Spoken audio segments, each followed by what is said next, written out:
कैसे हो भिड़ू लोग। तो आज की इस वीडियो में हैवी स्पॉयलर्स होने वाले हैं। तो अगर आप लॉर्ड ऑफ द मिस्ट्रीज को बिना स्पॉयलर से एंजॉय करना चाहते हो तो इस वीडियो को अपने ही रिस्क पर देखना। तो चलो शुरू करते हैं। एलोटियम की दुनिया में एक बात याद रखना, यहाँ कोई गॉड पैदा नहीं होता, गॉड बनाया जाता है। Ordinary humans high level Beyonders बनते हैं और धीरे धीरे गॉड्स के लेवल तक पहुंच जाते हैं, और यही रूल ट्रू क्रिएटर पे भी अप्लाई होता है। पर प्रॉब्लम यह है कि ट्रू क्रिएटर को समझना एलोटियम का सबसे कंफ्यूजिंग टॉपिक है।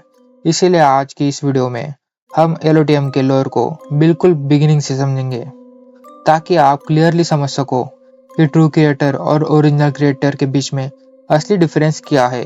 और ट्रस्ट मी, जब आप एलोटियम के गॉड्स के बारे में जानोगे आप लिटरली शॉक हो जाओगे। तो कहानी शुरू होती है एक ओरिजिनल क्रिएटर से। ओरिजिनल क्रिएटर कोई नॉर्मल गॉड नहीं था, वो पूरे यूनिवर्स का एम्बॉडीमेंट था। Time, life, death, fate, chaos, सब कुछ एक ही कॉन्शियसनेस के अंदर बंद था। लेकिन जब उसके अंदर के कॉन्ट्राडिक्शंस लिमिट से ज्यादा बढ़ने लगे, एक दिन वो कोलैप्स हो गया। और इस कोलैप्स को ही हम लोग एलोटियम दुनिया का बिग बैंग मान सकते हैं। जब ओरिजिनल क्रिएटर कोलैप्स हुआ तो उसके बॉडी के फ्रैगमेंट्स टूटने लगे, और उन फ्रैगमेंट्स के साथ साथ बाहर आए सेफिरॉट्स, यानी रियलिटी के कंट्रोल रूम्स। सेफिरॉट्स के बिना कोई भी गॉड स्टेबल नहीं रह सकता। इन्हीं फ्रैगमेंट्स में से कुछ ने अपनी अलग आइडेंटिटी बना ली और बन गए ग्रेट ओल्ड वंस। और ग्रेट ओल्ड वंस असल में ओरिजिनल क्रिएटर की ही डिफरेंट विल्स थी।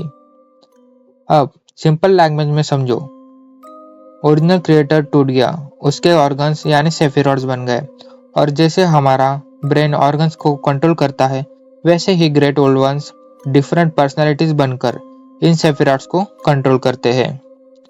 फिलहाल इतना याद रखो कि great old ones is equal to highest level powers और Sephirots is equal to system और अथॉरिटी। अपना जो क्लाइंट मोरेटी है, उसका जो ग्रे फॉग है ना, वो एक्चुअली एक सेफिरॉट है। उसका नाम है सेफिरा कैसल। इसके बारे में बाद में डिटेल से बात करेंगे। आज बात करते हैं एक और सेफिरॉट की, जो है क्योसी। क्योसी कोई पानी से भरा समुंदर नहीं है। ये बना है ओरिजिनल क्रिएटर के कोलैप्स के बाद बचे हुए मैडनेस और करप्शन से। क्योसी को जो ग्रेट ओल्ड वन कंट्रोल करता है, उस विल का नाम है गॉड अलमाइटी। ओरिजिनल क्रिएटर के टूटने के बाद सब कुछ अनस्टेबल था, इसलिए गॉड अलमाइटी भी अनस्टेबल था। उसकी कोई फिजिकल बॉडी नहीं है, सिर्फ एक पर्सनैलिटी है जो केओस सी के साथ सिंक हो चुकी है। अब यहाँ आती है एक इम्पोर्टेंट स्टोरी। नॉवेल के अकॉर्डिंग बहुत पहले एक ऑर्डिनरी ह्यूमन रिसर्चर था। एक फेल्ड एक्सपेरिमेंट के चलते वो गलती से केओस सी में चला गया, पर वो मरा नहीं। केओस सी के अंदर छुपी हुई गॉड अलमाइटी के विल के साथ वो धीरे धीरे मर्ज होने लगा, और इसका रिजल्ट हुआ करप्शन, मैडनेस, और साथ ही साथ उसको मिली गॉड लेवल पावर्स। और जब वो केओस सी से बाहर आया तो वो बन चुका था द एंशिएंट सन गॉड। ये वही एंशिएंट सन गॉड है जिसको क्लाइंट ने अपने डिविनेशन के ड्रीम में देखा था, जिसके वजह से वो जलने लगा था ग्रे फॉग में। और एक पॉपुलर फैन थ्योरी कहती है कि उस रिसर्चर का नाम था ग्रिशा, और वो हमारे वर्ड से ही आया था, यानी कि जहां से क्लाइंट और एम्परर रोजेल गए अपनी रियल दुनिया से। और उसका रीजन है कि जो चेरनोबिल इंसिडेंट, शायद मैं नाम ठीक से प्रोनाउंस नहीं कर पा रहा हूँ, पर चेरनोबिल इंसिडेंट के बाद रेडिएशन के थ्रू वो ट्रांसमाइग्रेट होके एलोटियम वर्ल्ड पहुंच गया था।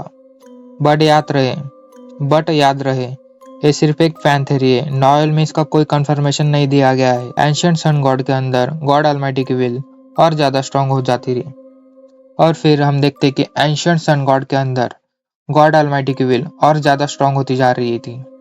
करप्शन के प्रेशर में उसका माइंड टूटने लगा, और तब पैदा हुई एक नेगेटिव पर्सनैलिटी, और उसका नाम था ससरीर। और ये नाम याद रखना क्योंकि ये बहुत इंपॉर्टेंट नाम है। एंशिएंट सन गॉड को लगा, अगर मैं कभी कंप्लीटली करप्ट हो गया तो कम से कम मेरी एक आइडेंटिटी सर्वाइव करनी चाहिए। इसीलिए उसने अपनी पर्सनैलिटी को और डिवाइड किया, और पैदा हुए उसके दो सन्स, और उनका नाम था एडम और रेमोन। तो सेकंड एपोक के टाइम एंशिएंट सन गॉड और ज्यादा अनस्टेबल हो गया। एडम समझ चुका था कि उसका बाप अब मरने वाला है। और यही से शुरू होता है एलोटियम यूनिवर्स का सबसे बड़ा बिट्रियल। यस, तो एडम मैनिपुलेट करता है lord of storms, eternal blazing sun, god of knowledge and wisdom को। उन्हें वो कन्विंस करता है कि अगर एंशिएंट सन गॉड जिंदा रहा तो हम सबको अपने अंदर मर्ज कर लेगा और हम सबका एग्जिस्टेंस खत्म हो जाएगा। और उसका रिजल्ट होता है वो 3 गॉड्स मिलकर एंशिएंट सन गॉड के अगेंस्ट वॉर छेड़ देते हैं और उसमें एंशिएंट सन गॉड मर जाता है। तो लेकिन कहानी यही खत्म नहीं होती। ससरीर, जो मैंने बताया था, उसकी नेगेटिव पर्सनैलिटी जो ऑलरेडी करप्शन में डूब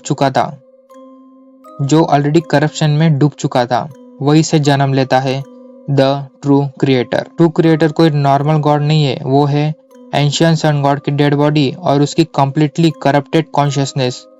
वो खुद को कहता है ट्रू क्रिएटर। उसका सिर्फ एक ही गोल है, इस दुनिया को तबाह करना। तो देखा वीडियो लोग, जिस ट्रू क्रिएटर की बात यहाँ पे होती है वो एक्चुअली में एंशिएंट सन गॉड है। मतलब उसकी जो पर्सनैलिटी थी, जो नेगेटिव ट्रांसफॉर्म हो चुकी थी ससरीर, वही है ट्रू क्रिएटर। इसलिए वो बनाता है अपने कल्ट्स। इसलिए ट्रू क्रिएटर बनाता है अपने कल्ट्स, क्योंकि वो सारी दुनिया को खत्म करना चाहता है। उसका मेन कल्ट है अरोरा ऑर्डर, और अरोरा ऑर्डर मानता है कि ये दुनिया बेकार है और इसे खत्म होना चाहिए, जो कि ट्रू क्रिएटर का ही सपना है। इसलिए वो बार बार ट्रू क्रिएटर को वर्ल्ड में लाने की कोशिश करते हैं, पर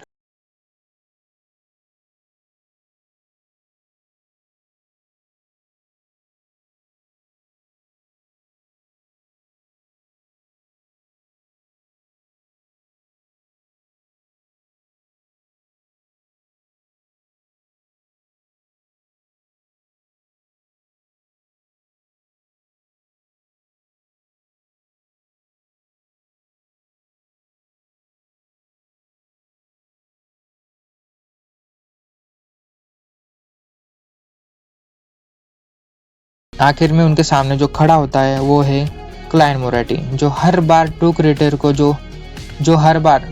क्रिएटर का रिजरेक्शन का प्लान चौपट कर देता है।